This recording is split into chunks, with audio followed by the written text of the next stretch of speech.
Podcast. Hey everybody, welcome to the podcast. We're brought to you today by Vivo Barefoot, the makers of amazing, incredible, minimalist barefoot shoes crafted to support natural movement, foot strength, and don't harm the environment in the process. Little did I know until recently that studies actually show foot strength increases by a full 60% in a matter of just months, just by walking around in Vivos. A fact I can personally attest to, having consistently run and walked in the Primus Lite 2 Recycled, which not for nothing is vegan and made from recycled plastics and is water resistant for the last, 8 or 12 months at this point. I got hip to Vivos when I noticed how many competitors at the Otillo Swim Run World Championships in Sweden that I attended a couple of years ago, which is a 70-kilometer race, by the way, were wearing Vivos. And I thought, how do these athletes run all day over crazy terrain in these things? Clearly, I was missing something. So I investigated. I started to wear them. Then I started to run in them very slowly and gingerly at first, I might add. And it was somewhat of a revelation how much it ultimately changed everything from my posture to my feel for the ground to my foot strength. So whether you need runners, hiking boots, or just a fresh pair of everyday kicks, Vivo has your barefoot needs covered. You could try them out risk-free with their 100-day trial. And if you don't vibe with them, just send them back for a full refund. Enjoy 20% off your order by visiting vivobarefoot.com/richroll. That's VIVO barefoot.com/richroll. 20% off at vivobarefoot.com/richroll. Promo code richroll at checkout. We're also brought to you today by Squarespace. What happened to that biking blog you promised me you'd make at the beginning of the year? How's that thing going? What about that online store to sell your artisanal hoodies? Mood follows action, people. Come on. Whether it's an online shop, a portfolio, or a landing page, you can build it all yourself. That's the key word here, yourself, easily with Squarespace. Anyone can craft a site that looks professionally designed regardless of skill level, and Squarespace's intuitive and easy-to-use tools actually make the design process fun. With hundreds of award-winning designer templates and customizable specs, you can create a stunning website that is uniquely yours, literally tonight. And if you stumble upon an issue, Squarespace's uncompromised 24/7 customer service will be right there with you to help you out. So make a move. Start building the website of your dreams with Squarespace.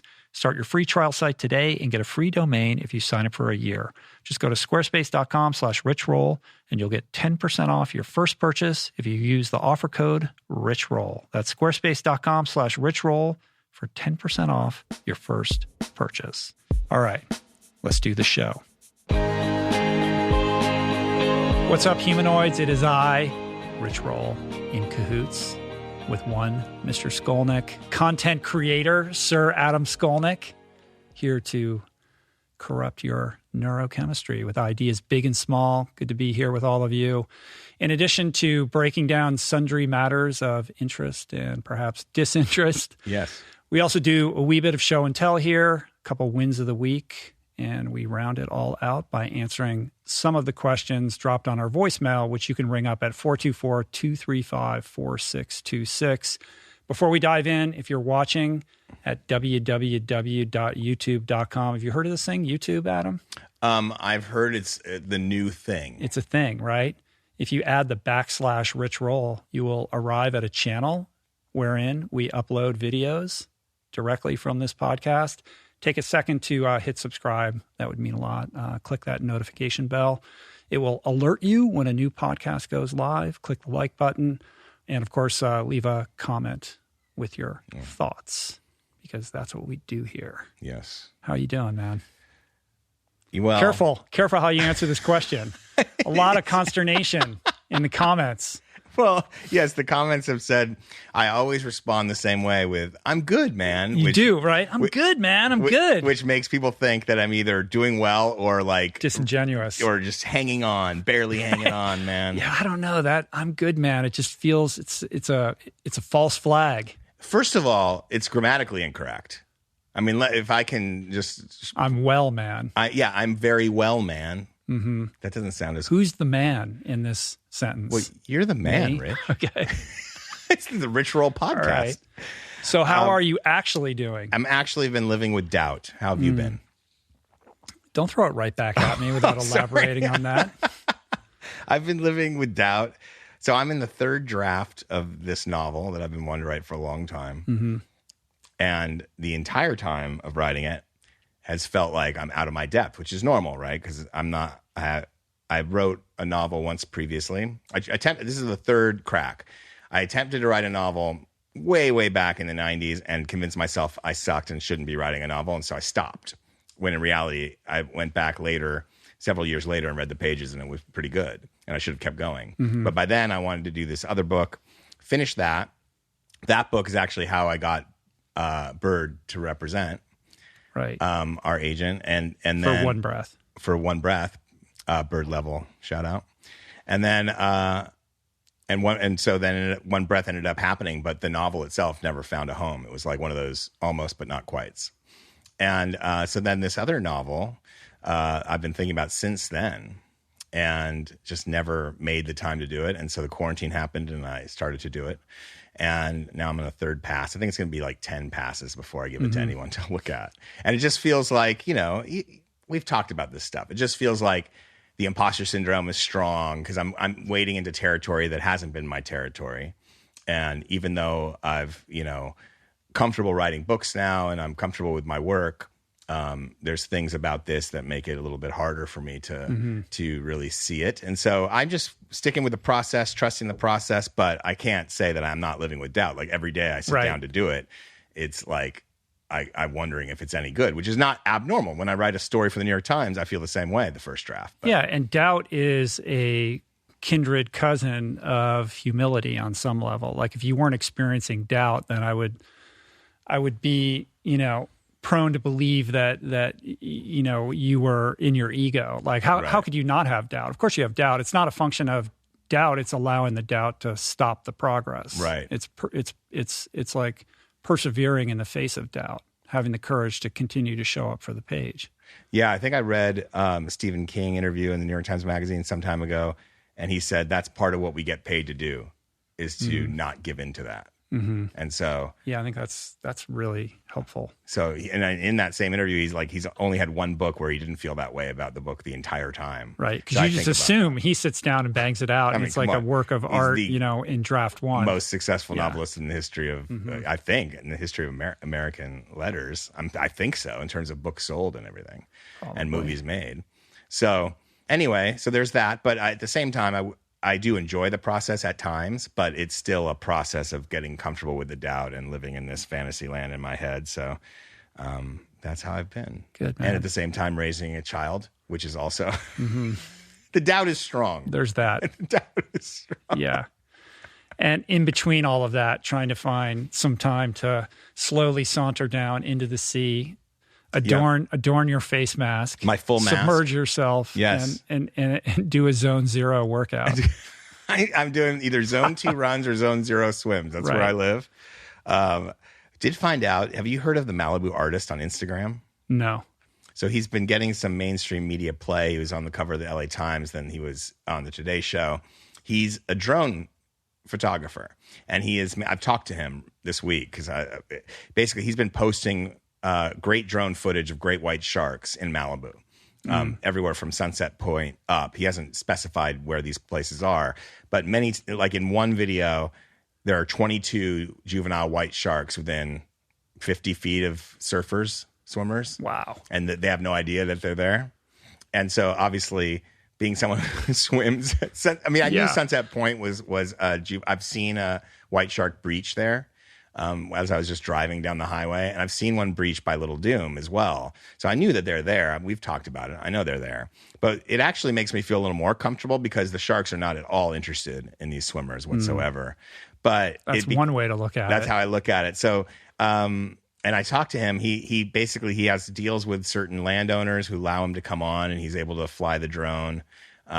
He is not at Point Doom too much, although he said the biggest shark he's ever seen was at Point Doom. Right. Probably right at that point en route to Little Doom that you took me on, Right. that everybody said, stay away from there. Yeah, that's the one.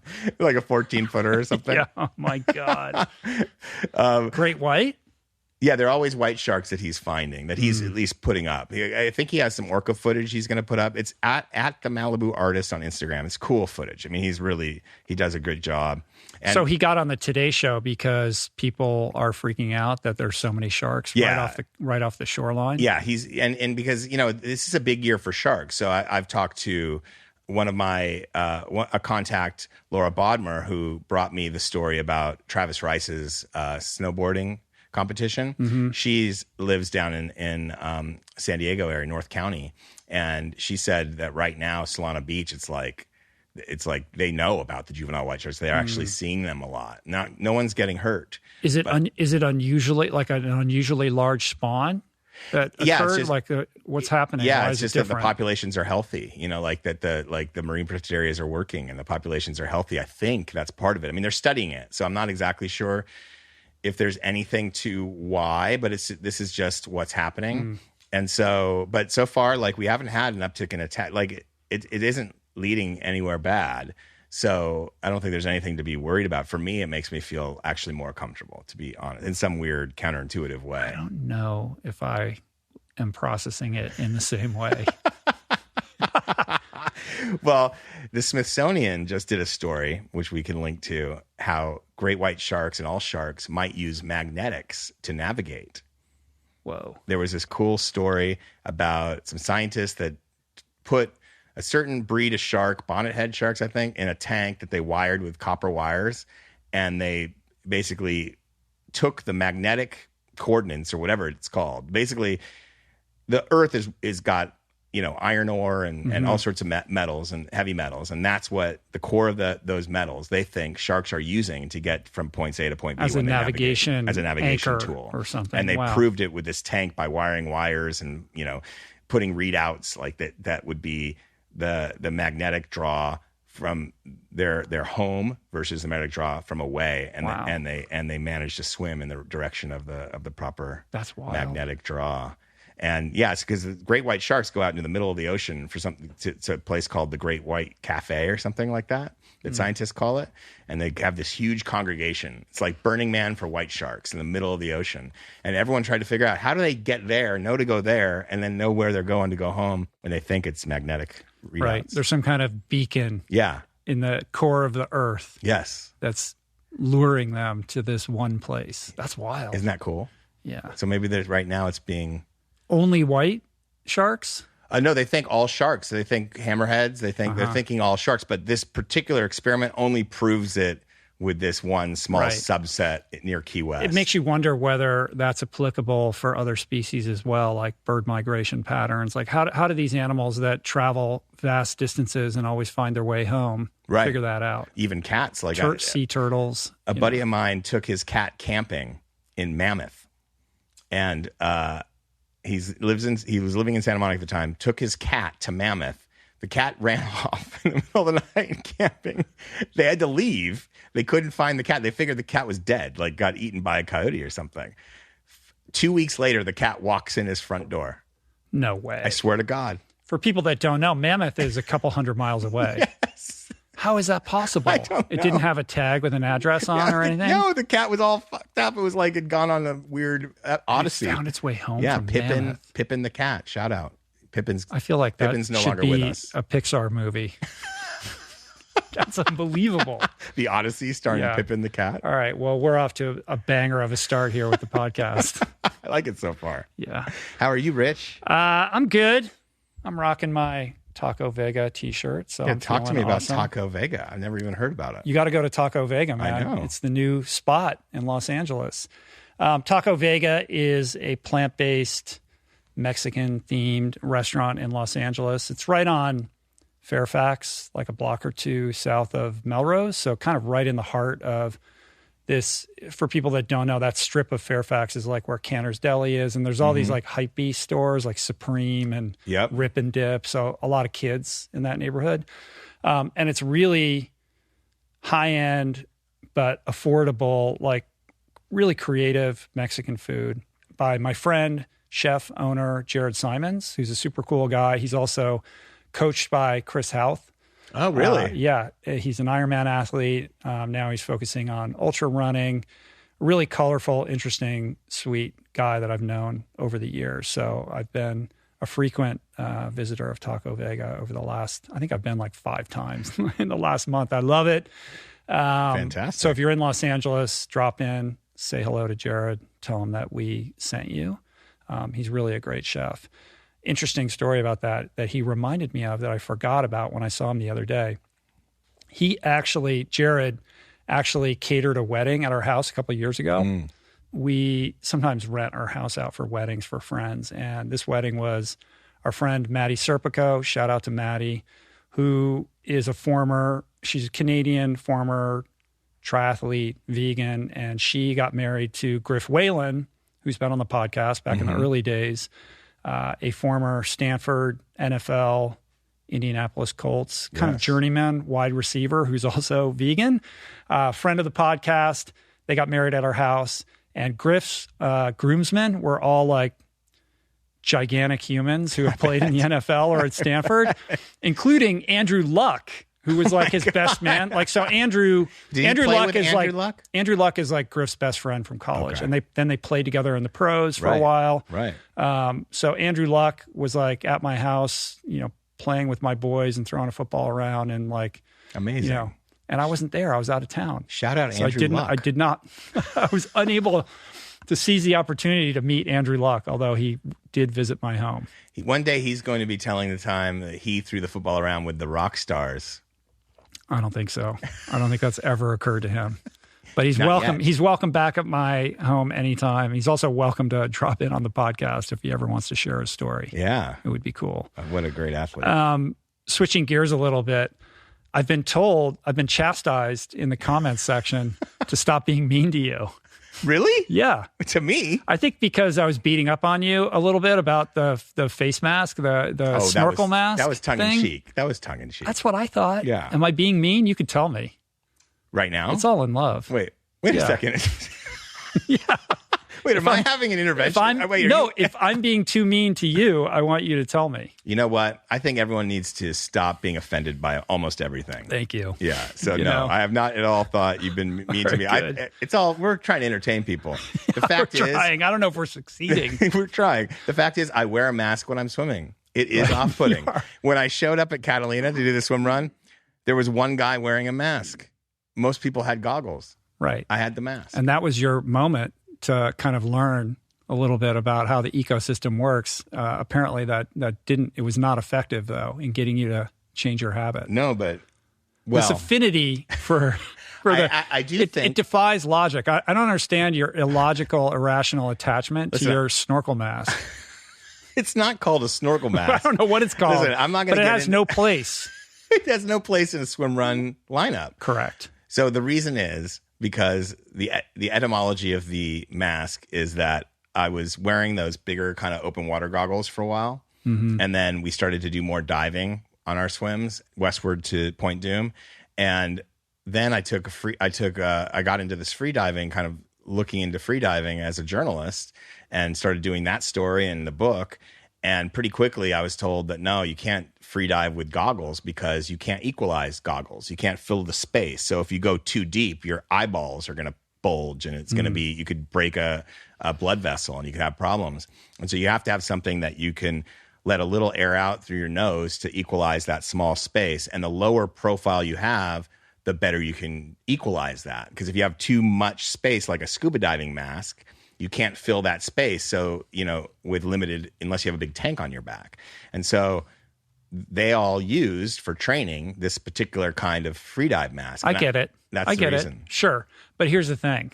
Are you a free diver or are you a swim run person? Pick your lane. It's a very good question. Or at least if you're going out for a swim run workout, wear goggles. Well, the real question is, are you a open water swimmer or are you a free diver? And I submit that neither tribe will embrace me. Right, because you're waffling between these two worlds. You gotta plant your foot firmly in one. At least okay, I'm going out for a free dive, then you can wear that and say I'm free diving. Right. But if you're just going out for a swim, leave the mask at home. Get goggles. Yeah. I might do it because Julie Shakia, who swims with us, who you've swam with, she's one of the actual swimmers that swims with us, and she actually goes for her swims in the morning, then comes meets us for our swims and dives. She does think that it slows you. Like when she's doing a swim only, she wears goggles, and she does think the mask slows you down. Right. Well, I love that. I love how she's your reference point after I've been beating you up over this forever. Right. It's like, oh, but she said, okay. Well, do I have to start a change.org petition to get you to abandon this practice? Well, do you think it's slowing me down? Of course. Oh, you do. But mainly, it's making you look silly when you need not. I like looking silly. Yes, I know. Am I being too mean? No, I'm not being too mean. Good. This is all entertaining. Right. We'll check in on this week to week. This is going to be a new segment. Can I confront you with something? Congratulations on 600 episodes. Thank you. That's a big accomplishment. It's crazy. I don't know how we got here. It's just a one day at a time thing, and then you look up and you're like, whoa, 600 episodes. That's crazy. Unbelievable. I know. It seems like a past life when we started, and it seems like yesterday. Did you do any reflecting? Like, is that like when you have these numbers come around, do you like, is it every 100 that you kind of think about, wait a second, like, did you think about it at 100 or 200 or I thought 500? About it more at 100 and at 200 than I did with 600. I'm like, oh, that's cool. Moving on. What's next? Always look forward. Right.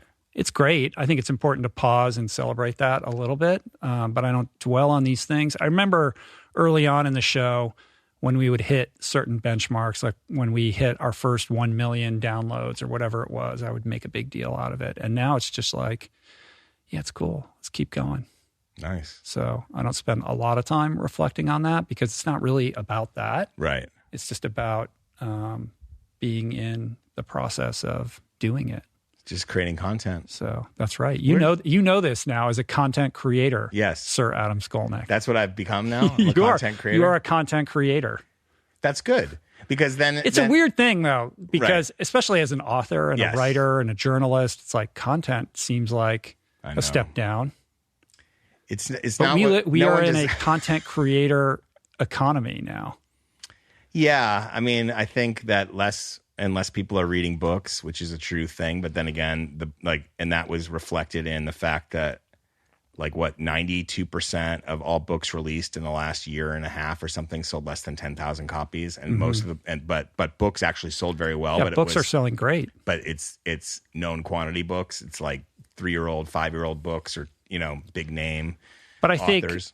think Amazon and the Kindle hearkened this idea that it was sounding the death knell for books, and it's been quite the opposite. Yeah. Books and are print. exploding.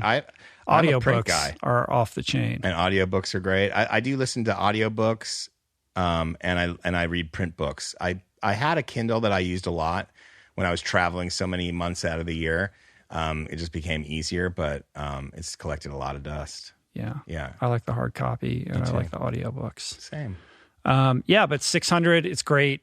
We celebrated that by putting up the episode with Matthew Walker, which people are enjoying. Yeah. That went up last night. We're recording this on Monday. 3 hours. 3 hours on sleep. He's the dude. I gotta dive into that. Although I'll feel like shamed because right now sleep is not coming in. Right. In I mean, if you're a new parent and you've lost your grip on healthy sleep hygiene, it might just make you feel bad. It'll make you feel alarmed, I think. Yeah, I think so. But he's such a beautiful, gentle, wise person. And the way that he communicates, it's a cool thing. He's very talented at explaining the science behind all of this stuff in a manner in which you can not only understand it, but actually become encouraged and enthusiastic about taking sleep a little bit more seriously. So that's really cool. Very cool. That's a conversation I wanted to have for a very long time. So excited that we finally made that happen. And just been banking some other cool episodes. I had Mary Kane here last week, who many might recall from a New York Times op doc. She was the title of that piece was something like, I was the fastest girl in America, and then I joined Nike. And it's her story of training under Alberto Salazar and everything that happened. And she was a wonderful guest. I'm excited about that. Trying to book Maggie Baird right now, who's Billie Eilish's mom. We've been going back and forth. Hopefully we can lock in on a date. I think she would be epic. Did you watch the Billie Eilish documentary? I did not watch it yet. No. It's fantastic. I mean, I really enjoy Billie Eilish's point of view and her music. So she is a force. Yeah. It's a really instructive documentary that's incredibly well done, that gives you a glimpse into, the birth of this amazing talent, but it's also in tandem a parenting documentary, because it documents the period of time leading up to the release of her first album, and her brother Phineas and her literally record the album in his bedroom while they're living in their parents' house as homeschooled young people. And you see the interaction of the parents and how the parents are trying to responsibly support their children through this, incredibly unique period of time in which they're introduced to the world in the largest way imaginable. Right. And like everything just explodes. And it's a very well done documentary. Was she 17? And she's cool. Maggie's really cool. I don't know how old she is now. No, she's... When she broke out, I think she was about 17. Well, Ocean Eyes came out when she was like 13 or 14 or something like that, and blew up. And that's what led to everything. It's like Lord times 10. Yeah, it's amazing. And, just a truly uniquely gifted person. And Phineas is the engine behind it. Like he writes, at a minimum, co-writes, but I think he wrote a lot of the songs, and he really engineers and produces the music. It's very collaborative, but you realize how instrumental he is to the whole thing as well. And their relationship as brother and sister, and also, partners in creativity, is super interesting. Older brother? Older brother, yeah, who also has all kinds of solo work that he does as well. And Maggie, they're big plant-based vegan advocates and activists as well. So I'm excited to sit down with her, hopefully. That's awesome. Soon, to check that out. Yeah. Let's check in on the Iron Cowboy. Don't you wish we could just call him? Like at some point, we should just, next time, let's call him while he's out riding the bike and like really check in on the Iron Cowboy. We could do that. I think maybe we could schedule that, which would be cool. Yeah. Call him and then drop it in as a segment. Yeah, I think he'd be down for that. One of the things that I did do the other day, and this is a credit, shout out to Brogan Graham, our third co-host here in absentia. He's the Elijah of this podcast. He is. But one of the things, I can't remember whether I talked about this on the podcast before or not, or I might have talked about it on a podcast that hasn't gone up yet.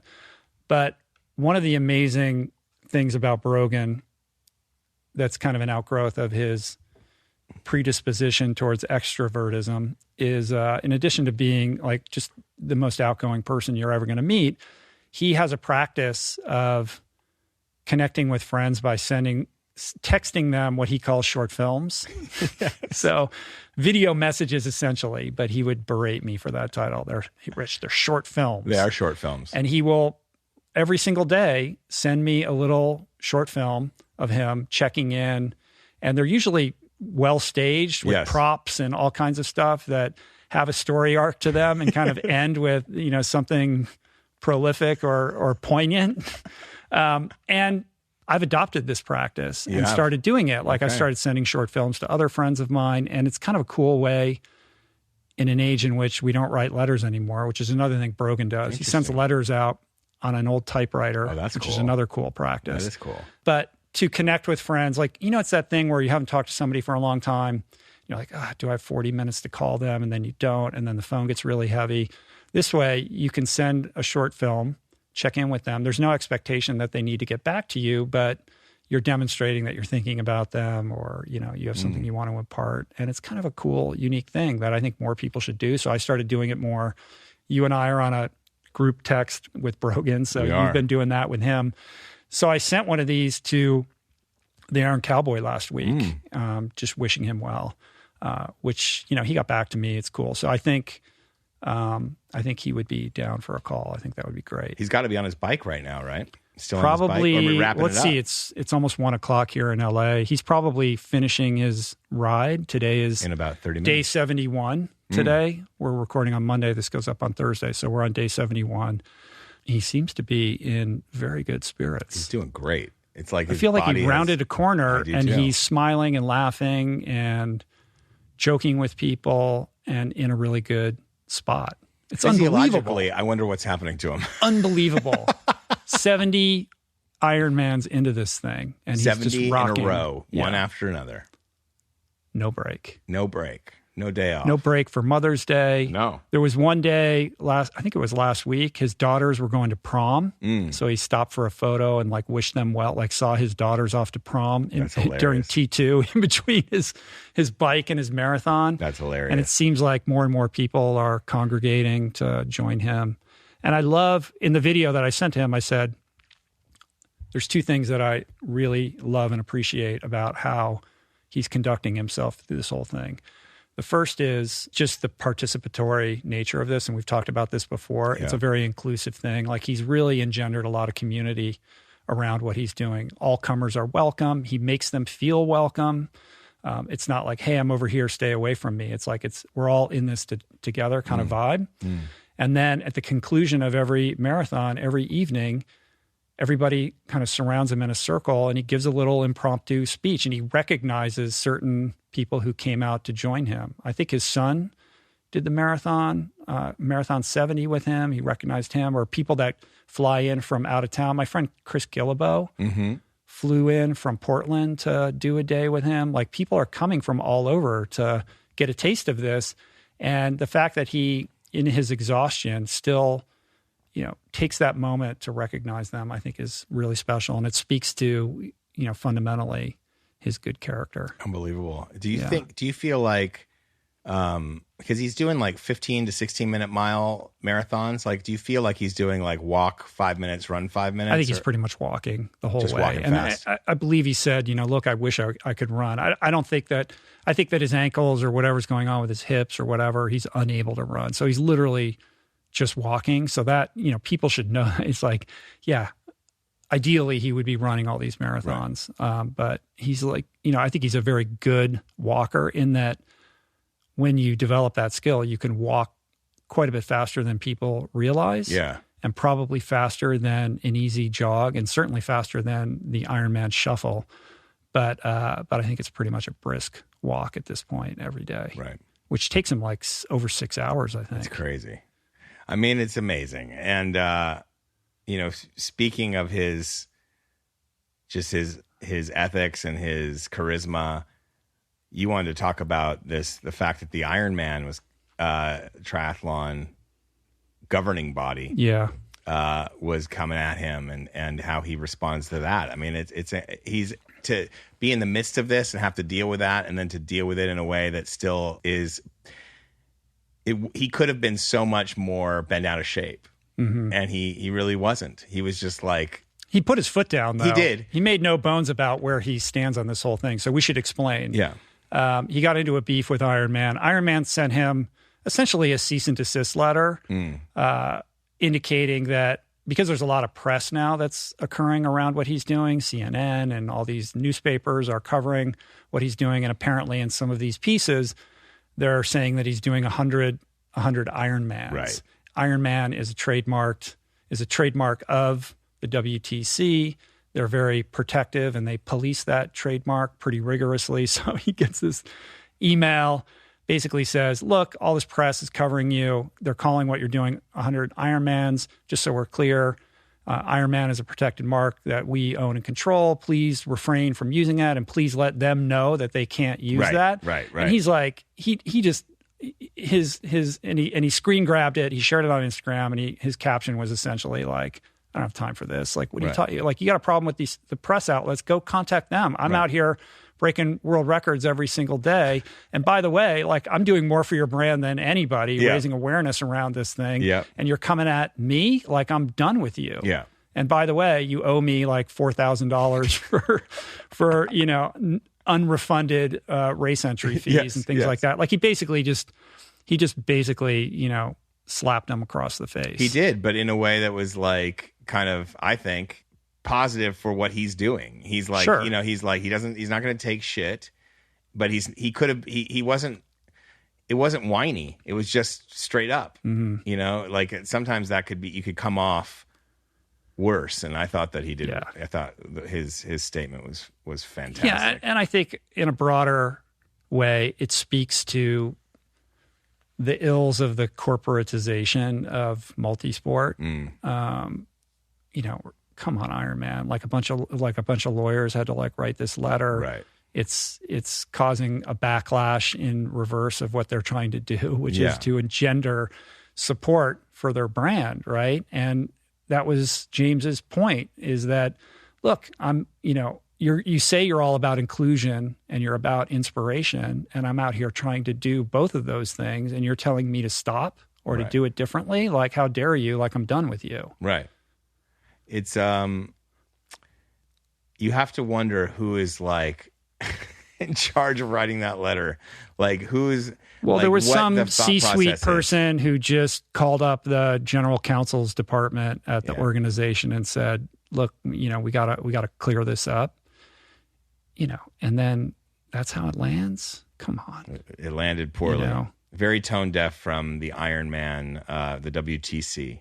Right. Yeah. And imagine if you flipped the switch or flipped the lens on it, and Ironman came to his support and said, "We love what you're doing. It's fantastic. Keep going. Do you need any support? How can we help you?" Exactly. And the goodwill that would engender for the larger organization as a whole. And if you have an issue, the fact that what he's doing isn't exactly how it would go in an Ironman race, you can use that platform to say so. Sure. Yeah. But to say, "Hey, we don't like what you're doing. Stop talking about it in the way that you're talking about it," and contact the media company. Behind that is this idea that, oh no, if people start doing their own adventures, they're not going to sign up for our races. All those races sell out anyway. Right. They can't. So what are you really talking about? I mean, right now, the fact is that we're just coming out of it. It was hard to stage these races. You couldn't stage the races, and people had to do virtual races. But as someone who has done a few of these virtual events, and they canceled all their races and didn't refund anybody their entry fees. So so that's what he's talking about. Right. That's a big thing that a lot of people are grousing about. And the issue of corporatization of multisport was also, switching gears a little bit, in the news this past week, because Ironman partnered or took a minority stake in UTMB, the Ultra Trail du Mont Blanc, which is really the sport's trail running's most prestigious week-long series of ultra marathons. And this has ruffled quite a few feathers. The UTMB is like this epic race, and it's a big race. A lot of trail runs, there's not very many people in them. They're very kind of grassroots, but UTMB is a huge event. So a lot of people are kind of decrying the commodification of the trail ultra world. They're going to create this UTMB World Series. You're going to have to qualify. The big fear, of course, being that all these big corporate sponsors are going to roll in. Entry fees are going to go through the roof. Not everybody, though. There's certain, well-known athletes who are supportive of this move. But I think there's a guy called John Kelly who's done a lot of Ironmans and has also done a lot of trail races. And he said, monopolization of events through exclusive qualifiers to the premier, quote unquote, premier race, leading to sky-high entry fees and closure of independent races, complete disregard for host sites, athlete experience and safety, or anything in the way of money. There's different cultures and goals. So it really is, basically what he's saying is, there's a clash of cultures here, and I think that's right. When you think of Ironman, you think of people who show up, they look the part, they're wearing a certain kind of costume, they got the right tattoo. Yeah. It's a culture that's very different and at odds with the trail running culture, which is much more of a down to earth. It's a dirtbag, much more dirtbag. Yeah, I mean those are the roots of it. Yeah. At the same time, I suppose partnerships like this are inevitable as the exposure and the growth of sports like trail running continue to grow. Right. Like, this is going to happen, right? So if it is going to happen, how do you do it correctly and properly and preserve what's great about the trail running culture and not let it become corrupted by the influx of cash? I don't know. We'll find out, I guess, right? I mean, that's one of the draws of Uttala, right? Is that those guys are so not corporate, right? There's so imagine, imagine the response if suddenly you woke up and you got an email from Uttala saying they partnered with Ironman. Like, it wouldn't make sense to me. No, because they seem like completely different. That's what you're saying. The Mountain Block thing is, yeah. No, it wouldn't make sense. I don't foresee that happening, but I don't either. But I think a lot of people would have said there's no way that UTMB would partner with Ironman. Well, what's in it for them, do you think? Just some stake money? I think stability, cash, the ability to plug into a really well-funded machine that knows how to like blow these things up and create structure for them. And a big brand, right? The big brand it's easy to raise money off a brand, right? Sure, but from what I understand, there will be no Ironman branding at UTMB. Okay. So it appears that UTMB wants to leverage like the back office capabilities of an organization like Ironman to scale what they've created into this series, which allows them to expand the scope. And the good news is, the silver lining in it is that with that, perhaps you expand the exposure of the sport and bring more people into it. Because it's all about growth, right? So Ironman will allow them to grow in a way that they couldn't otherwise. But if you're a traditionalist, you're thinking, we don't need to grow. We've grown enough. Like, let's keep what's great about it and not allow it to be corrupted. It's the old story, man. We all liked the bands before they started playing the arenas back in the club days. Yeah. You know what I mean? Still like an REM Murmur guy. Back to Murmur. Dude, in the Athens, Georgia days. Bro, I saw Fish in a gymnasium in Vermont. Right. I know, right? Yeah. Bro, but you should have seen that show in the gymnasium. It wasn't as good, but I like to think it was better. Of course. All right. Let's take a quick break first to kind of round out the Iron Cowboy thing. Please make a point of following him at Iron Cowboy James on Instagram stories specifically to kind of follow the moment-to-moment unfolding of his epic journey. And we'll be right back. What can I, before we go away? What? I have an idea to brand, since we're talking about branding, to brand. Should we partner with Ironman? I've never done a WTC race ever. I don't plan to either. We might get calls from Ironman just for saying Ironman. I'm afraid Mount Blanc, you won't be able to say Mount Blanc. Does France know that Mount Blanc is owned by Ironman now? I don't know. Alert the lawyers, right? But an interesting side note with that, you know how people do Ironmans and then they get the Ironman tattoo, like the M. Dot tattoo? Yes. That's technically a copyright violation. On their skin. Exactly. It's like a double violation. Right. But of course, it's the ultimate branding for them as well. So can you pick and choose which parts or which occasions of that intellectual property transgression you're going to police? I think you should allow it. If I was Ironman lawyers, I would allow the tattooing, but I would also demand to be able to literally brand them with an iron eye as they cross the finish line. That's a solution. Wait, so the Brogan Graham Film Festival, I'm going to call it the #FF or the 3 Fs, Friendship Film Festival. Not the Fire Film Festival with a Y. No, not Fire. The Friendship Film Festival. Every time you do pressure. Every time you send a film, a 3F film brought to you by 3Fs. Right. Okay. Trips F. I don't follow. I don't know. I'm just trying to brand it. Yeah. Just trying to brand things. But the whole thing is it's not for social media. It's an intimate exchange between two people. That's true. We shouldn't try to brand these things. Yeah. No. Who would brand See, intimacy? this is a microcosm example of the Ironman UTMB I'm thing. part of the problem. I'm coming from the dirtbag perspective. Yeah. Let's protect the purity of this art form. Nothing is pure, Rich. All right, we'll be back in a few. Coming back for more, but first, we're brought to you by the good people at Native Deodorant, keeping me and so many people stink-free all day long the natural way. Most deodorant, if you didn't already know, is made with a ton of all kinds of toxic stuff like aluminum, parabens, and talc, stuff that really doesn't belong anywhere near the human body. Well, Native ditches all that nonsense for natural ingredients like coconut oil and shea butter. It's also vegan. It's never tested on animals. But Rich, does it work? None of this matters if it isn't effective, right? Well, Native somehow did what every other natural deodorant brand hasn't been able to figure out. They did figure it out, and it really does work like gangbusters, keeping me dry and smelling delightful all day long. They've got a ton of great scents like sandalwood and fig or paradise flower. I like the cucumber and mint, and they even have unscented if that's your jam. I also love that they offer a line of plastic-free deodorants in their most popular scents. So make the switch to Native today by going to nativedeo.com/roll or use the promo code ROLL at checkout and get 20% off your first order. Free shipping on every order in the U.S., and Native offers 30-day free returns and exchanges in the U.S. That's nativedeo.com/roll or use promo code ROLL at checkout for 20% off your first order. Finally, we're brought to you today by Ritual because I believe in responsible supplementation. But here's the thing. Because the supplement space is so highly unregulated, most multivitamins are just, let's just call it what it is. They're crap. What's in them doesn't necessarily match the label.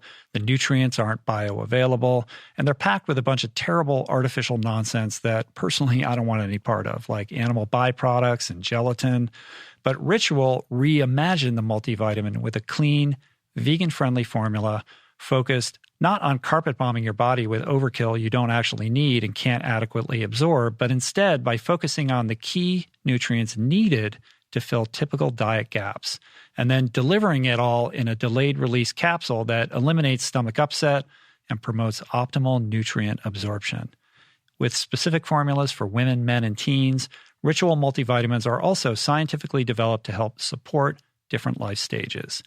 I've been consistently enjoying Ritual for, how long? Almost a year at this point, I think. And I got to say, I'm all in. They've also done what's basically unheard of in the supplement world and made their entire supply chain completely transparent.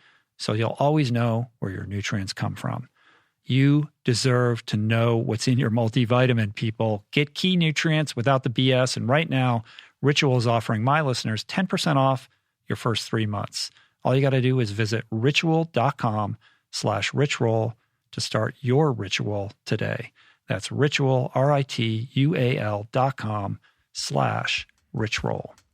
All right, let's get back into it. Before we get into the main thing I want to talk about today, that previous segment that we just recorded, either that's art or we just lost the whole audience. Yes. Where do you fall on that? Well, if it is art, we definitely lost the whole audience. Yeah. Either way, it's not just good. Two guys talking to each other. Yeah. For the two people that have stuck with us. Yes. Now. Welcome. Yes. Thank you for taking a risk, taking a chance on us. Yes. So for the big story this week, rather than dive into the news headlines, I wanted to seize an opportunity to do something a little bit different, which is riff off a tweet that I saw the other day from my friend Steve Magnus. Steve's a former friend of the pod, been on the podcast twice, co-author with Brad Stolberg of a couple great books. He's an elite track and field coach, former Oregon Project coach, a guy who's been outspoken against doping and Alberto Salazar specifically.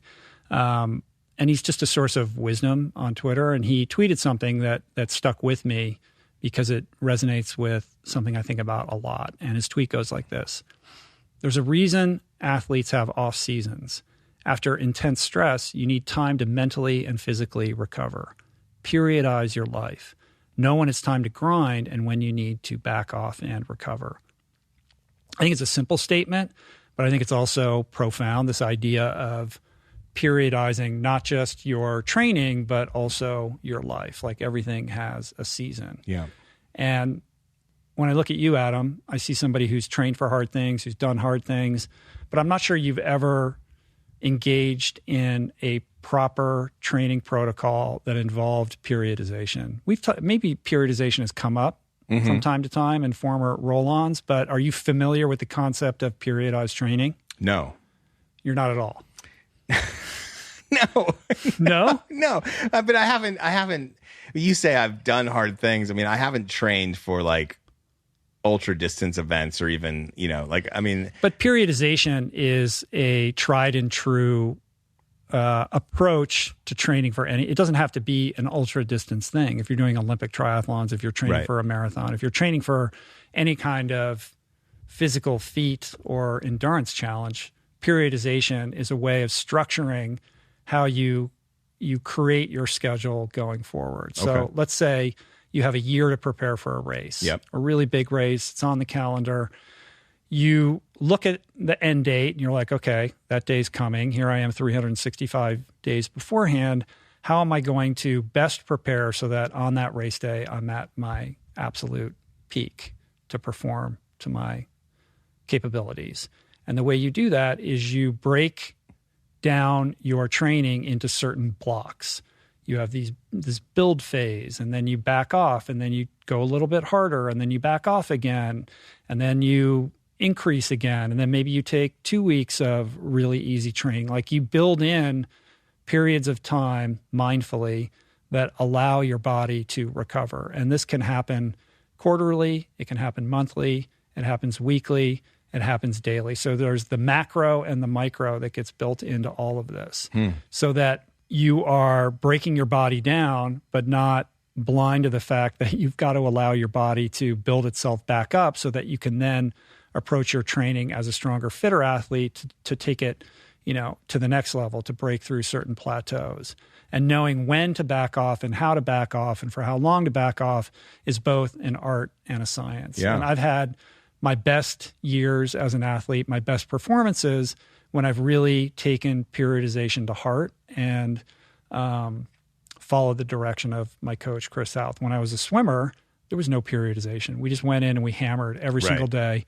And then we hung, all our hopes on a 2-week taper at the end of the season and just prayed that it all worked out. Sometimes it did, sometimes it didn't. But that was earlier days. This is like 80s. Right. That's what they did then. Right, exactly. Yeah, it was all about but yardage. Now it's like understanding how hard you can push before you tip into overtraining and knowing when to back off the gas and allowing your body to recover, knowing how long you need for your body to bounce back and what kind of training you're doing during those sort of easier intervals of time really becomes this incredible lever for growth and performance breakthroughs. So how would you if you're training for Catalina? I'm most likely not doing the full distance Catalina because I can't commit to the time it's going to take to train for it with a young one. But I'm going to do the sprint, which is 15K. Mm-hmm. So how would you periodize that? Like when would you start and how would you periodize that? First I would break up the period of time into like 3 phases. The first phase would be a endurance building, like base building period where you're just working on your foundation and you're getting a lot of zone 2 work in and getting acclimated to spending a lot of time swimming and running so that your body kind of knows what that feels like. You're giving your tendons and your ligaments the opportunity to adapt, not just your lungs and your heart, but all of your muscles in your body to figure out like how to sustain itself over long periods of time. So that phase would be a slow progressive build of going longer and longer and longer, mostly in the zone 2 phase. But within that block, you're going to do maybe like a 2-week build, and then you're going to have 4 days that are going to be pretty easy, or maybe a week that's pretty easy where you're still training, but the gas isn't all the way pressed down, right? You're backing off so that during that week of training, you're allowing your body to recover and get stronger. And then that would be followed by another sub block within the base building block of going a little bit longer than you did in that initial block to push through to the next barrier. And you just rinse and repeat, and pay attention to how your body is recovering during those off periods so that you can better calibrate what those rest weeks look like. And then within each week, you have a rest day, right? And then within each day, you have, when are you training and what are you doing in between your training sessions? So periodization works at every level, from yearly to monthly to, weekly to daily.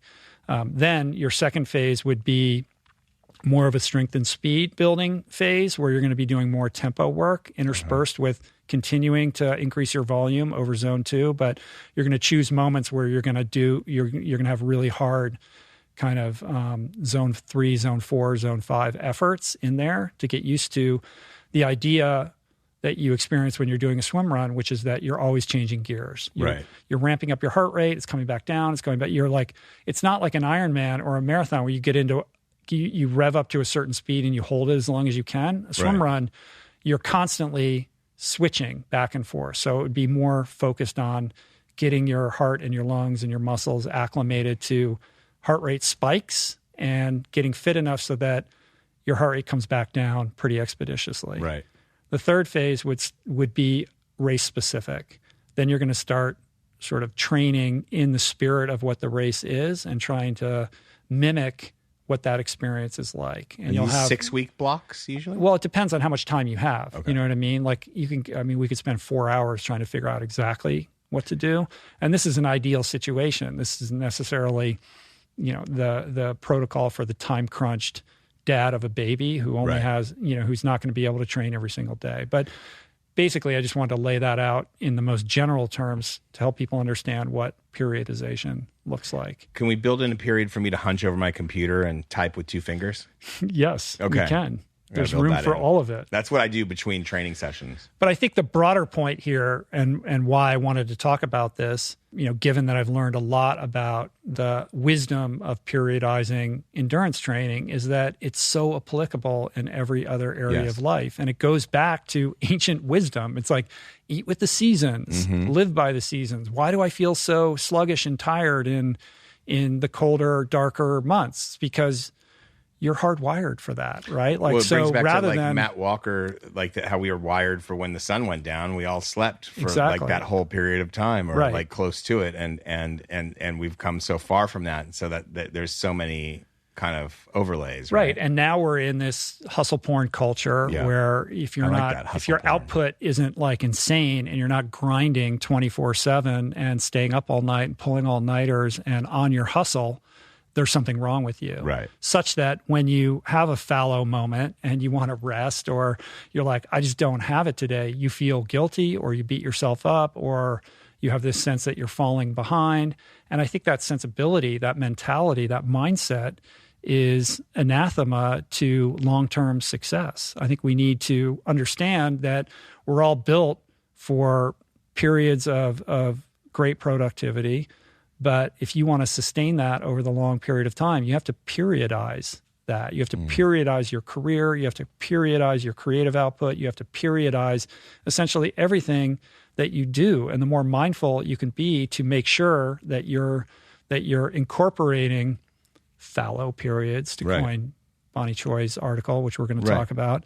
I think, and it's for a lot of type A personalities, it feels indulgent, right? Or selfish or unproductive to do that. There's a guilt and there's a shame that gets built into that, that's driven by cultural pressures that we need to overcome. And as a 54-year-old who's been doing stuff for a long time, I could tell you can't just be cranking all the time. Now, you as a content creator, you see burnout amidst content creators because they can't sustain the level of output that they're doing, and they either flame out or disappear, or they have to reinvent themselves and create a way of contributing their creativity in a manner that's more sustainable with lifestyle. It's interesting because 2 things came to my mind when you told me you wanted to talk about this. The first is when Lonely Planet travel guides were my primary job, when I was doing that, and it was a period from 2007 to 2013 where I was gone 8-9 months a year, and I would do 3 of these guides, and that entailed long periods of travel, usually in remote areas, not always, but usually, and then come back either home or I'd rent a place in the country, and long periods of just 12-hour days, 10-hour days in the computer, and then living in situ so I could make calls if I didn't have all my research done. I knew where I was. And so that has a built-in kind of, not fallow because you're still hustling, but there is periodization in the research gathering and the writing. And it felt natural. And there is that still anytime you're on a story, when writing, when you're trying to come up with something written at the end of it versus what you're doing with the mics, it's kind of it's all one thing. But you're reporting, but that's different than the writing, where you can analyze and create the distance in between and organize it, and you know what you want to say, versus the absorption. And the second thing that came to mind was Bonnie's story, which she published in 2019, which I sent to you this morning, and because that's what she's talking about is creating that space for absorption as a creative person. So that's immediately where my mind went. It didn't go to athletics at all for me, because like athletics are just kind of like something just to keep my mind right more than anything, my body right. But like, I don't think of it in terms of any sort of outcomes or optimization. But I immediately went to that point of like, wow, I don't really have what I used to have. There's no longer that period of like 3 months where I'm just traveling and absorbing, and 3 months of writing. Like, I don't have that anymore. 2 months of writing is what it used to be, or a month. Yeah. So it's interesting. And I did like that rhythm. There's something real natural about it. Yeah. It comes in phases. Yeah. Right. Just like if you're making a movie, you write the script by yourself or with a friend or whatever, partner. Then you shoot the movie. Then you edit the movie. Then you market the movie. Yeah. All of those are part and parcel of being a filmmaker, but they're all very different disciplines that I suspect and you know, every filmmaker is going to excel in different areas of those, and maybe doesn't like certain aspects of it, but the switching gears aspect of it probably keeps them fresh, right? In the same way that if you're a triathlete, you get to switch up the different disciplines of sport that you're pursuing. For me, people are always like, which one do you like the best? And it's like, I like that I get to change all the time, and it's not the same thing every single day.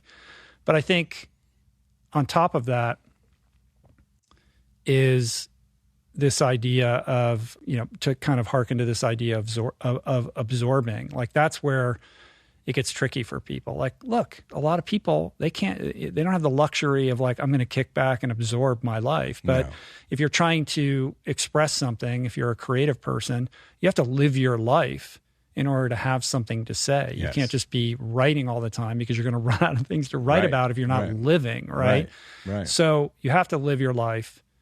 You have to have moments of absorption, no matter what your career path or how busy your circumstances may be. What that looks like to you is going to depend on your circumstances and your, you know, particularities of your life, of course.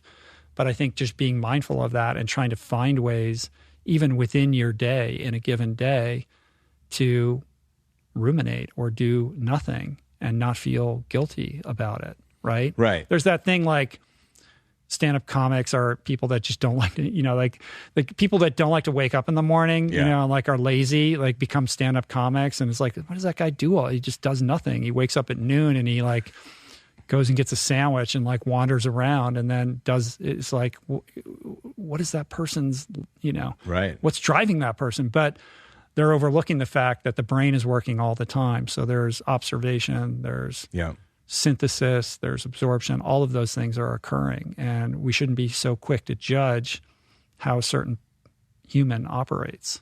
Also, it's funny, we say he's doing nothing or she's doing nothing, but they're being, you know, it's almost like... Right, but we're not allowed to just be. No. That's the broader point, right?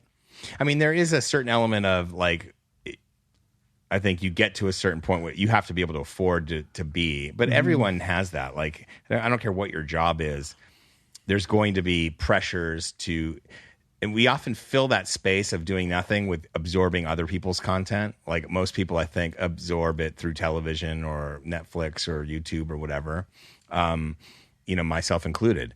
But, you know, what Bonnie is talking about here is kind of an active not doing. It's going to the park and people watching. It's reading. She's not really advocating vegging on the couch and watching television. No. So what she's saying is separating out the fallow. Yeah, and acknowledging that in this age of distraction, that it's transgressive to do this. Right. There's one quote that I noted that I wanted to read from the piece, which is called "You're doing something important when you aren't doing anything." We'll link it up in the show notes. But she says, protecting and practicing fallow time is an act of resistance. It can make us feel out of step with what the prevailing culture tells us, the 24/7 hamster wheel of work, the constant accessibility and the impatient press of social media, all hasten the anxiety over someone else's judgment. If you aren't visibly producing, you aren't worthy. In this context, taking time to lie dormant feels greedy, even wasteful. And of course, there are often financial concerns. So yeah, this notion that it's transgressive, that it is an act of resistance, that you have to push back against culture, and your addictive instinct to grab the phone and ameliorate your boredom by filling it with scrolling or whatever it is that you look at on your phone. It's very difficult. It's never been more difficult to carve out that time, that fallow time, that time for rumination and quietude. And feeling wasteful. I mean, that's exactly it. Like, am I wasting time by doing X or Y or whatever?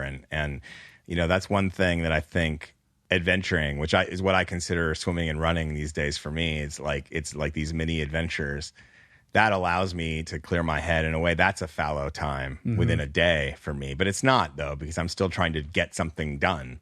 So it really doesn't really qualify as fallow time. It's hard. I know. It's hard. Pushing my son in his new tricycle is kind of. But I also think it's the mindset that you bring to whatever it is that you're doing. Yeah. Right. Like, you could go out and go for a walk with your son and bring your phone and stare at your phone the whole time, or you leave your phone at home and you comport yourself like Brogan and go up and talk to people and live in your brain and kind of allow yourself to mentally meander. Yeah.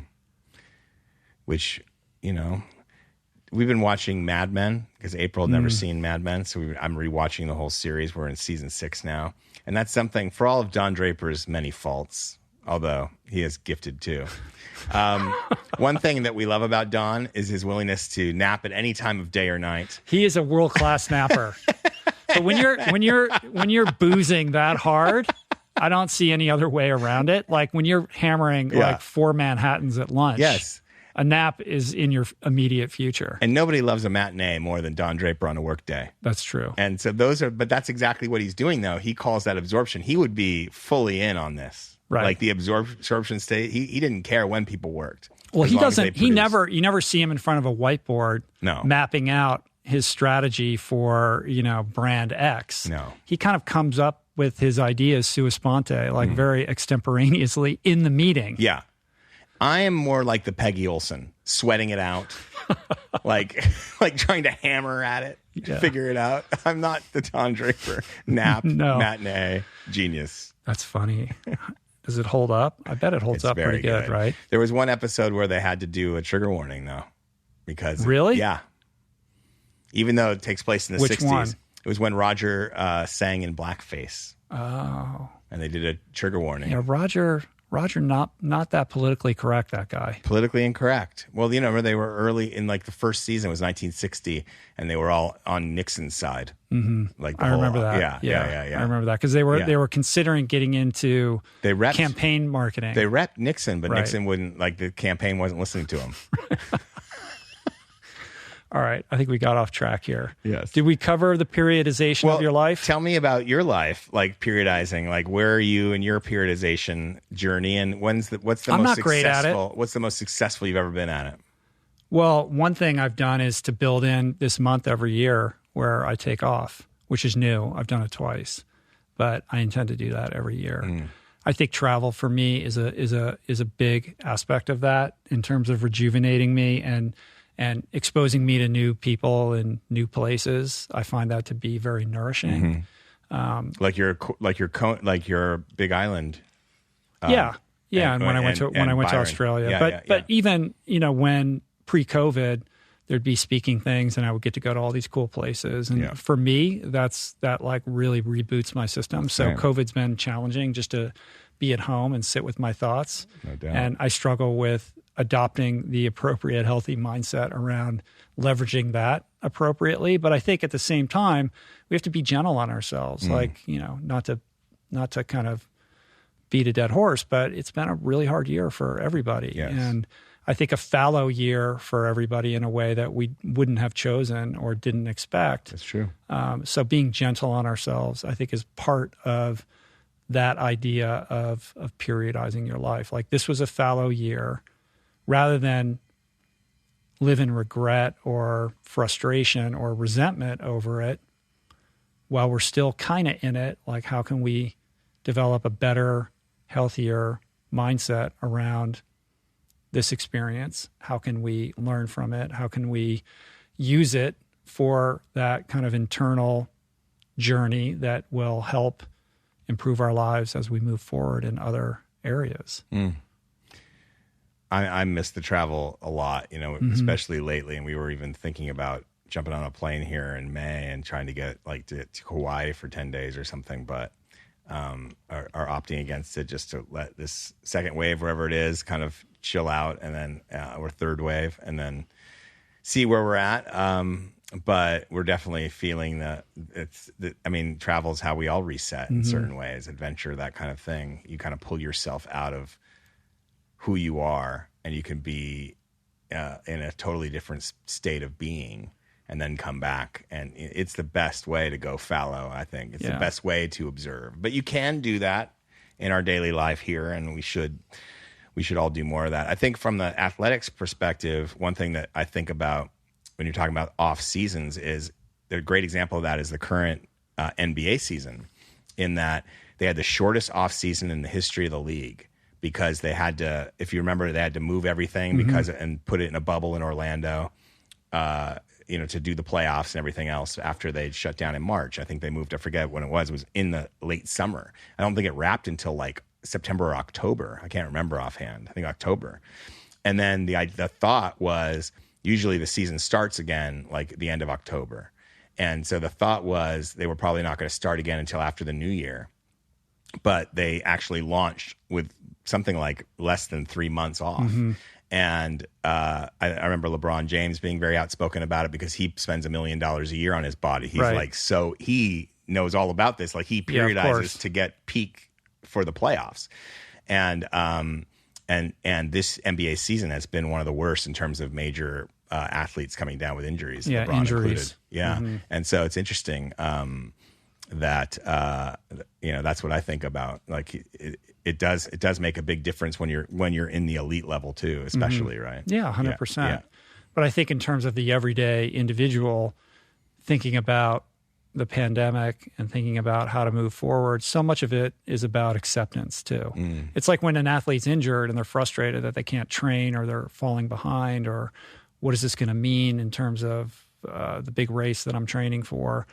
There's nothing you can do about it, right? So in this moment of repose, what can be learned? How can you mine it to be better in other areas of your life, and use the various periods for what they're intended to sort of avail you of? Love it. I don't know. That's some good classic rich roll brain food. All right, let's shift gears. Spoken like a true hype man. Your job's secure. Are you uncomfortable with my hype? Brogan is not moving to Los Angeles. You're okay. Your job is very secure. My greatest ability is availability. That's true. Not to be underestimated. Not to be underestimated. You have yet to say, I can't. There was one time where you couldn't because you were having a baby, right? Am I overly available?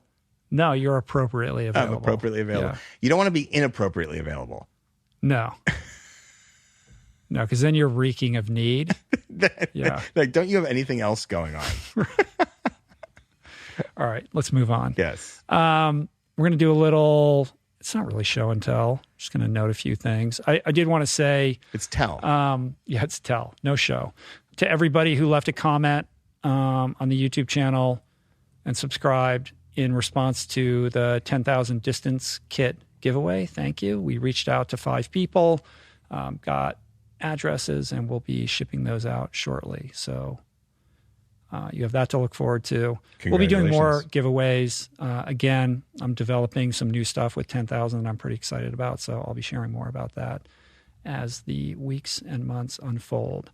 I wanted to give a shout out to friends of the pod, Jesse Thomas, Lauren Fleshman, Gabby Reese, and Laird Hamilton. They formed this Super Twins Activate alliance between Picky Bars and Laird's Superfood, which I think is superfood cool.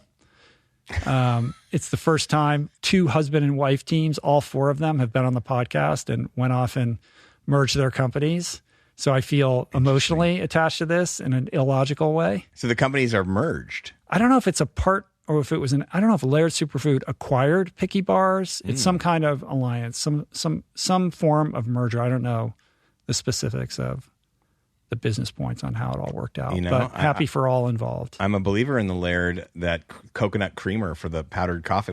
I used to bring that on the road on work trips. Yeah. Yeah. I got some of that in the mail the other day. So thanks to all of them for saying I'll bring it into the studio. Yeah. Products by Picky Bars and Laird Superfood. Beautiful. Should we talk about this QAnon Into the Storm documentary that we both watched? We should talk about it just because you and I love to talk about it.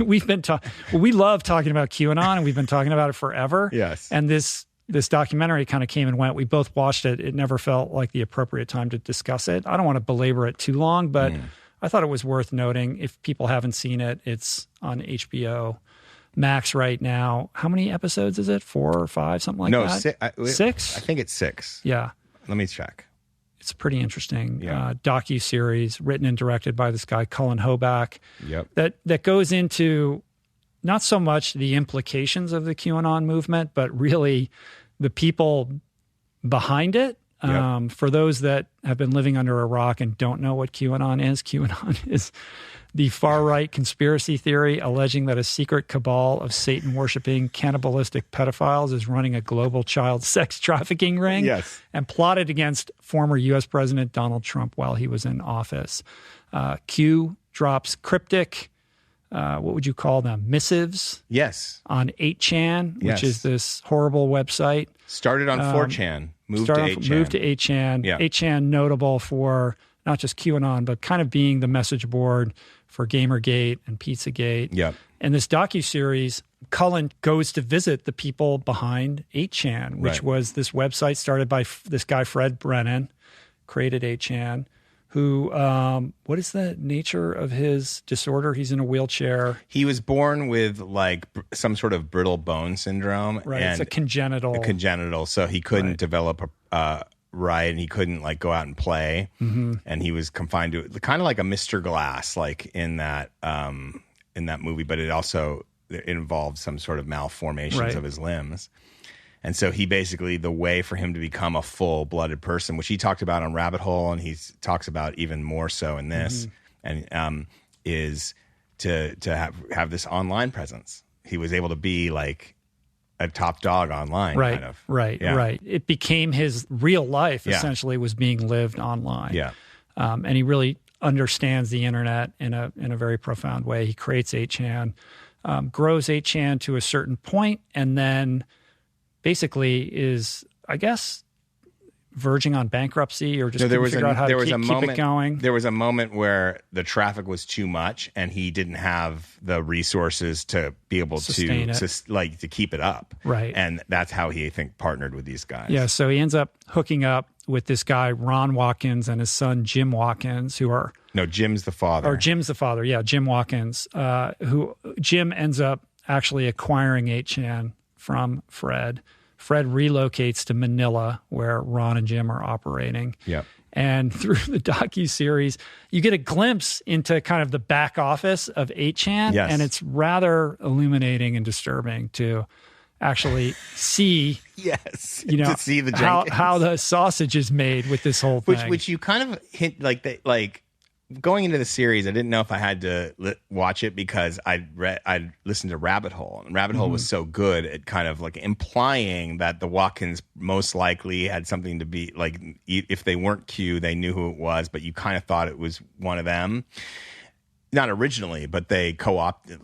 We'll get into that, but I always kind of was suspicious of those two people, the father and son in Manila. They're American, by the way. But going into seeing the way Cullen put it together and how he won the trust of these people who probably didn't want to be on camera, right. Going into this, he wins their trust. He's there for all these seminal moments, and he pieces it together.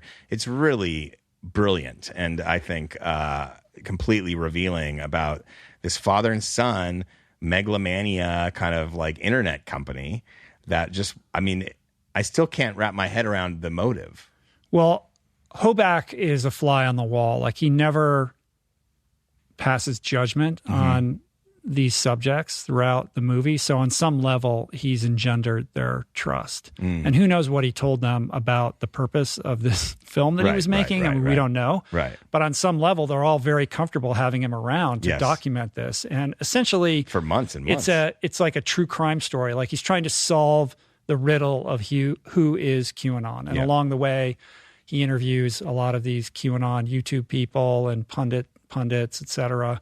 And ultimately, lands on it culminates with what I guess you could characterize as almost an admission by Ron Watkins that he is perhaps Q. Yes. But we should set this up because Jim Watkins, who runs the internet business out of Manila, his son Ron, who lives... It's a shitty office, and it's just gross. It's one of those high-rises. Like, it's like all of this is coming from here? Right. And he owns a pig... He's a yogi, a self-proclaimed yogi. He has a pig farm. That owns a pig farm and a health food store with their own bacon line.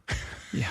Like, this is legit. And he's a big fan of fancy watches and fancy pens and yes. changing his facial hair. Yes. And then... Obviously, it's implied, but he doesn't get into it. But father and son do like to frequent. Well, the son frequents like some sort of massage parlor in Sapporo, Japan. Well, it's unclear why Ron, the son, finds himself in all different parts of the world throughout this. They never really explain that. Like, is he fleeing from the law? Like, what's exactly going on? And Jim, meanwhile, the dad, is constantly saying that he doesn't care about politics, that he's not interested in politics, that he doesn't really follow QAnon. Right. But fully right-wing. Yeah, because his actions belie his words. And at some point, Jim comes back to the United States, which is why. And he has to sell the pig farm. They don't really explain why. And Ron, like, was he working in intelligence? They hint at maybe he worked in intelligence. He was Code Monkey on Twitter, Ron Watkins. And at one point, he became, like, I think Donald Trump shared a couple of his tweets. Right. So at one point, Ron talks about how there's a Republican operative who's really figured out how to accelerate growth on Twitter, like some kind of algorithmic solution that allows extreme stickiness and virality on that platform. And at some point, Ron hires this guy or enlists him to get his Code Monkey account on Twitter to blow up, which it does. And he ends up with 700,000 or 500,000 followers, something like that. And then Trump is retweeting him. And this is in the latter stages of QAnon and 8chan. I think it was the vice versa. The Republican operative wanted to hype up Code Monkey because he was pro-Q. He wanted the Q stuff out there, right? Because it was beneficial to the Republican candidates or something like that. Or I don't know. But there was Code Monkey's personal account that came a little bit later when he became outspoken. And the way that he used language on Twitter as Code Monkey, they track that against the vernacular used by QAnon. Yes. And they kind of graph it to demonstrate that there's a good chance that these are the same people. And I think that the short version is someone else was originally QAnon. We don't really know who that was. They were on 4chan. It got moved to 8chan, and at some point, QAnon started to write differently, and that's when they think he had just disappeared, and Ron and Jim, or maybe just Ron, took it over to keep it going because it was the primary driver of traffic to their web business. Yeah. But there was they never really implied like what the motive was, because they claim 8chan is a money loser. And then like, was it a game? Was it just like this real life role playing game for Ron? I think there is revelry and chaos with these guys. Like they're getting off on just wreaking havoc. And whatever, Jim would say about his disinterest in politics, he keeps popping up. He, at some point, has to go hire this First Amendment lawyer in Washington, and he's elated to be able to be, a rabble-rouser in a congressional hearing at one point. And then Hoback is present with Jim at the Capitol insurrection. Yes. And there's all this crazy footage. There's also footage of the QAnon shaman early at these footage other of the Q events. shaman. Yeah, like early footage of him at these other get-togethers, these like conferences where you see this guy. Yes.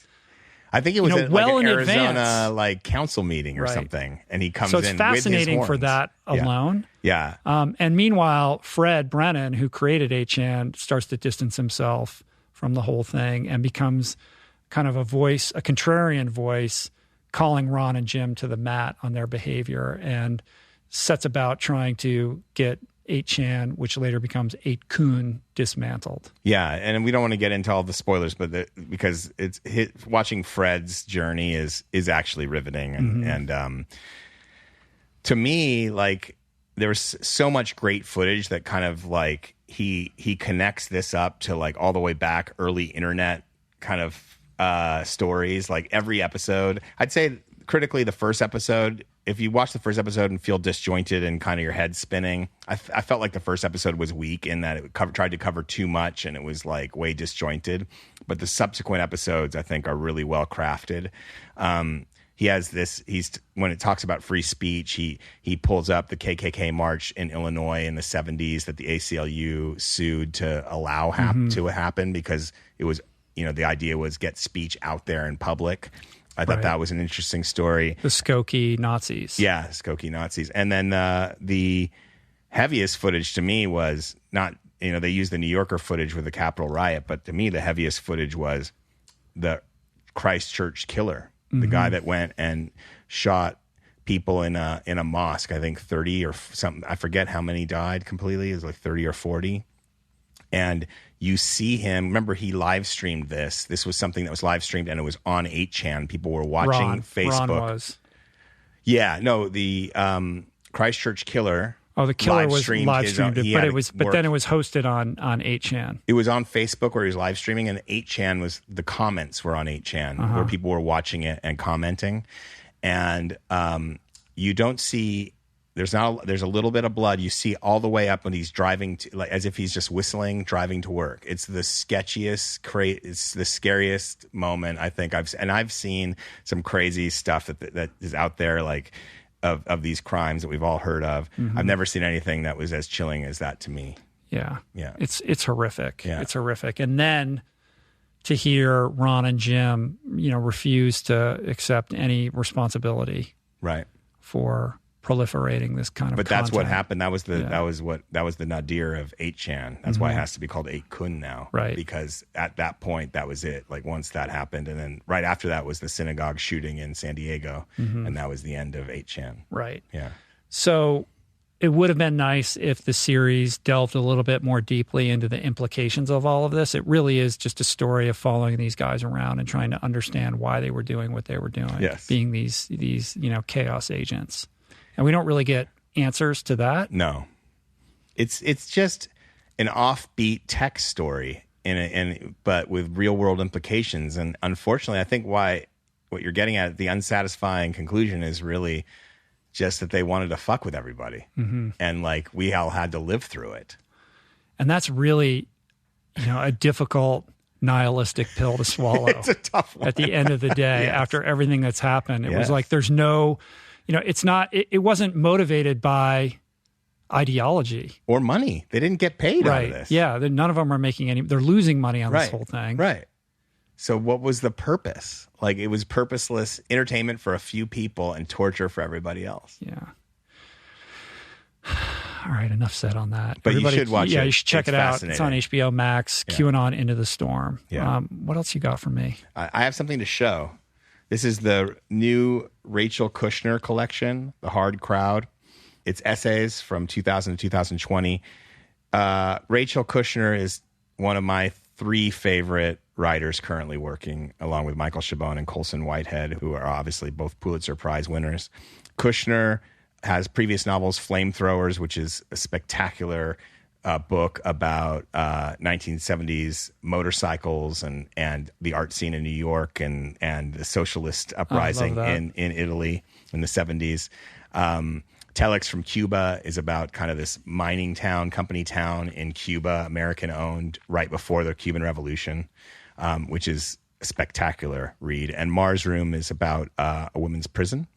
But this book kind of includes essays that inform all those novels. So if you'd seen, well, not Telex from Cuba so much, but Flamethrowers and Mars Room, and it includes like a look back at like what San Francisco used to be pre-tech, and some really great stories about the old haunts where the bands played and where she used to bartend, and she herself is great with cars and is a motorcycle rider. And at the time, she actually participated in an illegal race down Baja from Tijuana all the way to Cabo, illegal on Highway 1. And she wiped out going over 100 miles an hour at one point, which is a scene that is kind of used in flamethrowers also in a different way. But like, she's an incredible motorcycle rider too, or she was in her early days. And just a remarkable read. There's, given the news of today, which is, Israeli police, invading East Jerusalem and fighting with Palestinians there. There's a story in here about Palestinians living in East Jerusalem, and that's riveting and very sad. And there's essays on, Marguerite Duras and motorcycles and San Francisco. And so I just thought, if you haven't heard of her and you are interested in the nonfiction stuff, this is the one. Otherwise, pick up Flamethrowers or Telex from Cuba. You should get to know Rachel Kushner. That's cool. The Hard Crowd. Did that just come out? Just came out. Got a great review in the New York Times from Dwight Garner. But to me, she when she's at her best, she's electric. Like, just electric. It's very highbrow. It is a little highbrow. She does. Yeah. She writes about art. She writes about literature, and she writes about hardcore motorcycles. Yeah. All right, man. I'll check it out. All right. I've never read her work, so I'm in for an adventure with that. Let's introduce her to the RRP crowd. I think we just Which is a different kind of hard crowd. We're more of a soft crowd. A little bit. We're in a soft crowd. For the 3 people that are still with us. My little share of the week of finds that I've been enjoying is perhaps a little bit more lowbrow, but also kind of highbrow. I've been enjoying this television series called Le Bureau. It's quite possibly one of the best things I've ever seen on television. It's extraordinary. It's the 3rd version of The Office, right? Well, Le Bureau means the office. Right. I think the full title is like Le Bureau de Legends, of Legends, the Bureau of the Office of Legends. But it's essentially, it's 5 seasons long. It's a French series that chronicles life in the DGSA, which is basically their CIA. Oh. But it's as if you were watching, it's like if you were watching a Bourne movie, but everything transpires in the office and you never, like, there's no action, there's no fights, almost all of it is about tradecraft. But tradecraft in terms of how people kind of navigate and communicate in the bartering world of intelligence. So the legends are the agents who adopt these alternative identities and then go out into the world sourcing information, like infiltrating primarily Middle Eastern countries and the experiences that they have. And it all centers around a love story because in season 1, the main character, who's played by Matthew Kasovitz, who you might know from Amelie, he plays this undercover agent who's dispatched to Syria for 6 years. He falls in love with a Syrian professor, and he has to return to France, like his tenure is up. And in the first scene, he basically lies to her, and he loses her. And for the next 5 seasons, it's this journey of trying to get back to her, and all this crazy stuff happens. But what's beautiful about it, it's very French. There's a lot of sort of existential voiceover. Is it throughout. Drama or comedy? It's drama. Okay. No, it's not comedy at all. It's very serious. All right. But it's also, it has lighthearted moments. And I think what's really unique about it is the manner in which is something you don't see in American television, where it really takes its time. It's on a very slow boil. And it's really not about the action. It's about the relationship between all of these people that work together in the DGSA and these characters that you really just fall in love with. So it's a beautifully wrought story. It's extraordinarily rendered with extreme precision, and I can't recommend it enough. Like, I did not want it to end. And it's one of those experiences where I'm a season and a half in, and I'm just delighted that there's 5 seasons, and I get to just immerse myself in the world of these characters. It's subtitled, so it's a little bit of work to have to deal with that. Sounds highbrow. But honestly, like, it was absolutely delightful and wonderful. So I can't recommend it enough. I think it's on AMC, which you can access through Amazon or Apple TV. Can I ask you something about TV series? Sure. Do you feel like when a series is starting to lose itself, like after like the first, I'm not talking about this one, but like, you know how series, like they get a little long and then they're not as good as they used to be. Do you stick with it till the end or do you get out early? It depends. I've gotten better at getting out early because there's so much. You got to get out, right? There's so much good stuff. I don't have time for something that isn't really completely engrossing. I'm not going down with your shit. I don't have tolerance. Like if I start to lose it, like I'll give it a chance because sometimes it takes a while, right? So I'm not going to bail prematurely. No. I'll give it enough time so that I can make an informed decision about how much investment I'm going to make in this. But if it's not doing it for me, I'm out. And the other thing I have no tolerance for anymore is the idea that you're going to drip episodes out of a show week by week. Like, no, come on, guys. Pop them out. We're past that. Drop the whole season or get out of town. Like, I don't understand this hanging on to this model of we're going to hold back. Drop the whole season or get out of the business. If it's something that I think is going to be great, I will wait until the whole season is out before I even begin because I don't want to get a couple episodes in and then have to wait. HBO is one of the worst offenders. They're terrible. Yeah. Netflix understands this. Netflix does understand it. But interesting. I always, if you've entertained me, I'll give you some rope, but I will get out early. I am not afraid to cut ties on and you know what? With books too. I'm not afraid to cut the ties if I have to. Yeah. I think it's harder with books because you're like, I bought this book and it's here and I have to finish it, you know? And it's like, no, you don't. No, you don't. But this book I've read cover to cover. Good. Yes. You're a strong man. No. Sir Adam Skolnick, content creator. All right. Rachel Kushner. What are we doing with this podcast episode? We're all over the place talking about all kind of, I don't know. Is this working for you guys? For the people out there in the world, let us know. Yeah. All right. We got a couple cool wins of the week, though. Let's go. So let's bring it back. All right. This win of the week, I'm going to set up for you. This is right in your wheelhouse. This is shockwaves in the food world. Great. This is Jeff Gordiner, and you had to talk about it. Gordiner. Well, this is a massive story in the food world. Basically, Daniel Hum, who's the proprietor chef of 11 Madison Park, which is arguably the premier restaurant in New York City. I think it has 4 Michelin stars, which is extraordinary. Yes. Had to close down during the pandemic like all restaurants and just announced the other week that it was going to reopen as a 100% plant-based restaurant, which is truly a landmark, extraordinary decision. Of the 132 restaurants worldwide with 3 Michelin stars, not one is vegan. So he's making a very bold statement. I mean, this is the culinary world at its most elite. Like to eat at this restaurant is unbelievably expensive. $335 tasting menu. Exactly. Yeah. And I think if you're going as a couple to eat, you're not getting out of there for like less than $1,000. No. It's like crazy expensive. Right. But this is the very apex pinnacle of fine dining. And for him to say, we're going to toss out that menu and we're going to do it 100% plant-based. I mean, it was trending on Twitter. There was a million articles, New York Times, Eater. Everybody was covering this. Lots of opinions. Plenty of poo-pooers and naysayers, you know, saying it's not going to work. But I couldn't be more excited about this. I think it's really cool.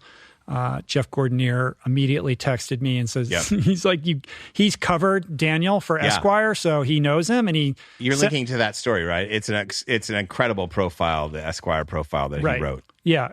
So Jeff's profile is called Daniel Hum is the greatest chef in America and possibly the world. Yeah. Like that's what we're talking about here.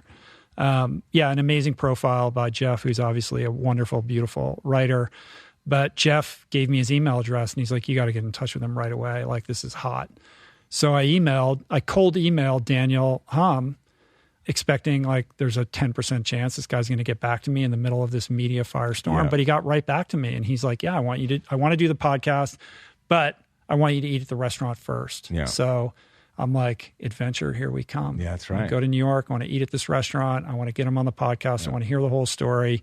So we're looking at when we can schedule that, but hopefully that will happen in the not too distant future. I probably won't be able to go there until like July, but I'm available. You want to come? Yeah, we'll see. I'm available. All right, I'll let you know. I thought you said you shouldn't be overly available. Is that overly What's the available? Appropriate amount of availability? You can't complain about not getting sleep and having a baby and can't train and then suddenly be available to go to New York City at the drop of a hat. But we'll talk about it. We'll see. We'll see how this episode Listeners, goes. I'm not sure I'm invited. I'll just dangle it. We'll see.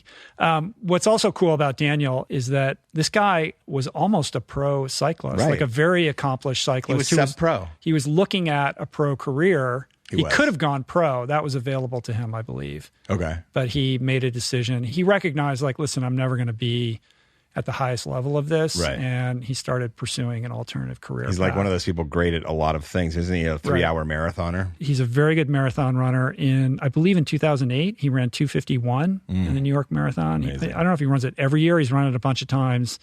3:12, I think he ran 3:10 in 2018. So marathon runner, almost pro cyclist, obviously very fit, athletic guy who has been eating predominantly vegetarian for many years, I believe, at this point, and has been thinking about making this transition in the food world with his restaurant in cognizance of not just the way the world is moving, but his responsibility as somebody who is, very prominent in this world. And I think it's ballsy to do that. Very exciting. And I wish him only the best. And I can't wait to enjoy his food and meet him and get him on the podcast. In researching this little story, I came across this gem in I think New York Times, one of their stories talked about Ann Kim, the chef in Minneapolis, has Suki and Mimi, of like a highly rated vegan menu or vegan restaurant. Did you hear about that? I didn't. And since I was just in Minneapolis, now I'm bummed. Brogan? I didn't know about that. Get over there, bro. Yeah, Brogan. Maybe he can go do a little recon. Brogan, Jeff Gordnier might have covered this restaurant. Maybe it was in that I could ask story. him as well. I pulled that from somewhere. But what Hum is doing isn't totally unprecedented. Right. A couple restaurants have tried this, perhaps most notably L'Arpège in Paris, which I had the great opportunity of experiencing. Julie took me there for my birthday several years ago. The chef there, Alain Passard, he's called the Vegetable Whisperer. He stopped serving meat in his restaurant in 2001. And from what I understand, L'Arpège has only become more prominent. It's quite the place. And it's one of those places where it's just like serving after, it's like a million dishes and you're there for like 5 hours. Love and it. Every plate is like a little thing, but, extraordinary. This is like, I think the context of this, Epicurious is not having any more meat. Or like there's no beef anymore on any of their recipes. They're not publishing any more beef recipes because of climate change. Like this does seem to be a movement that's kind of creeping towards something significant. I mean, already it's significant when you have Daniel's restaurant going, 11 Madison going completely vegan or not completely vegan. They're doing honey and milk for coffee, but other than that, completely plant-based. Right. I think that's the only non-plant-based only ones menu items.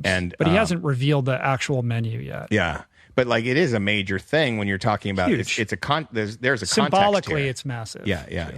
Mm-hmm. Very exciting. So that's the kind of highbrow, like food at the highest level of the culinary universe. But I want to take it back down to boots on the ground and remind people that this quest that we're on to introduce the plant-based lifestyle to as many people as possible is only going to get so far unless we redress the problem